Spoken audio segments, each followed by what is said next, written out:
Ada orang fitnah ibu bapa kita. Apa kita akan buat? Apa kita akan buat? Marah, bagus. Marah itu bagus. Ini marah yang bagus.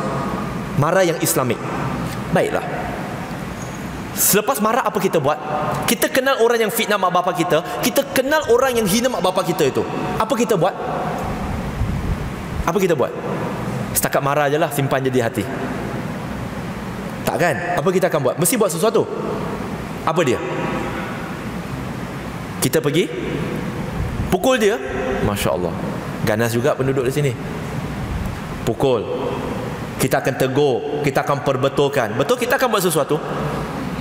Itu ibu bapa kita. Kita akan buat sesuatu. Kita tak tidur malam, tak tidur lena. Sebab mana boleh orang hina mak bapak saya, maruah mak bapak saya. Saya tahu mak bapak saya bukan begitu. Macam mana dia orang boleh hina dan fitnah mak bapak saya? Sedangkan tadi kita jawab, kita lebih sayang Allah dan Rasulnya. Kalau mak bapak kita orang fitnah, orang hina, kita buat sesuatu. Hari ini ada tak orang fitnah Allah Subhanahu Wa Taala sebagai mempunyai seorang anak, iaitu Nabi Isa? Ada tak? Ada. Ada tak orang hina dan fitnah Nabi Muhammad sallallahu alaihi wasallam sebagai seorang lelaki gila seks, kahwin ramai isteri? Ada tak orang fitnah dan hina Nabi sebagai Nabi palsu, Nabi pembunuh? Ada kan? Banyak. Apa perasaan kita mendengar semua itu? Marah ke tidak?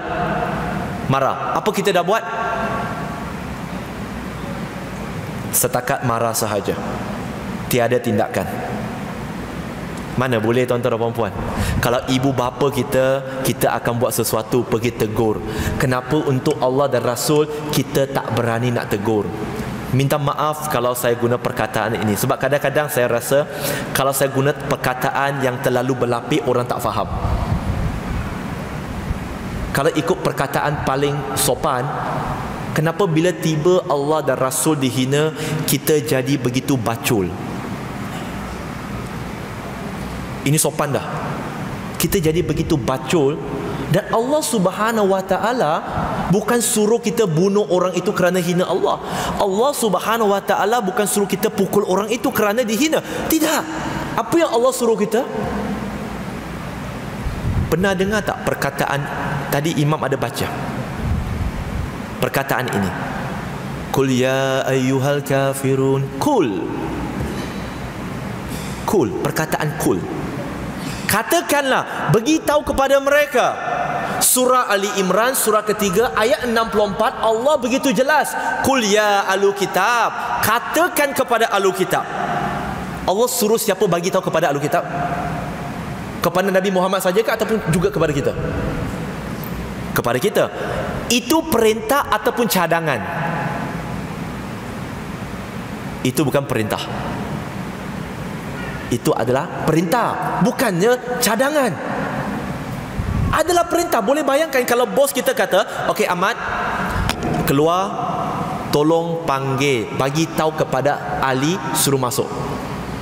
Lepas tu kita tanya dekat bos, bos, itu perintah ke cadangan bos? Kita tahu, bagi tahu kepada Ali suruh Ali masuk, itu perintah dalam bentuk perkataan yang sopan. Dan dalam ayat ini Allah suruh kita Muslim, Qul ya ahlu kitab, katakan kepada ahlu kitab, ta'alau ila kalimatin sawa'in bainana wa bainakum, datang kepada persamaan antara kami dengan kamu. Apa persamaan Allah suruh kita cari? Alla na'budu illallah, kita hanya menyembah Allah, wala nusyrika bihi syai'an, kita tidak akan menyekutukan Allah, wala yatakiza ba'duna ba'dan arbaba min dunillah, dan kita tidak menjadikan sebahagian antara kita sebagai sekutu di sisi Allah. Dan bila berdakwah, Allah tahu ada orang terima, tapi majoritinya menolak. Maka Allah sambung, fa in tawallaw, jikalau mereka berpaling. Kita nak ajak orang datang solat senang ke susah? Susah. Oh. Betul? Alah, kau sibuk-sibuk, kau pergi solat lah. Kau ajak aku buat apa? Susah. Tapi tak apa. Mereka datang tak datang bukan dosa kita. Tapi kita dah lepas beban kita, iaitu kita dah bagi tahu kepada mereka. Fa in tawallaw faqulu syadu bi anna muslimun, dan katakanlah aku adalah seorang muslim.